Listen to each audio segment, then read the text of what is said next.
अस्सलामुअलैकुम, आप देख रहे हैं देसी स्पोर्ट्स और मैं हूं नूर फातिमा। नजर डालते हैं आज की अहम खबर पर। अफगान क्रिकेट बोर्ड का भारतीय स्टेडियम के हवाले से हैरान कुन यू टर्न, वजह भी सामने आ गई। भारतीय मीडिया के मुताबिक अफगानिस्तान क्रिकेट बोर्ड ने भारतीय बोर्ड से बेहतर ताल्लुकात के लिए यू टर्न लिया है। अफगान बोर्ड के एक ऑफिशियल ने नोएडा के वेन्यू को सख्त तनकीद का निशाना बनाया था।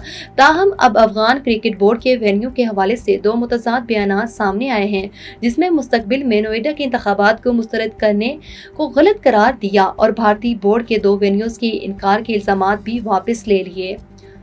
वाज़ेह है कि न्यूजीलैंड और अफगानिस्तान के दरमियान वाहिद टेस्ट मैच में आउटफील्ड गीली होने की वजह से नोएडा में तीनों दिन खेल न हो सका, जबकि निकासी आब की नाक़िस सहूलतों की वजह से नोएडा सेंटर को तनकीद का सामना है।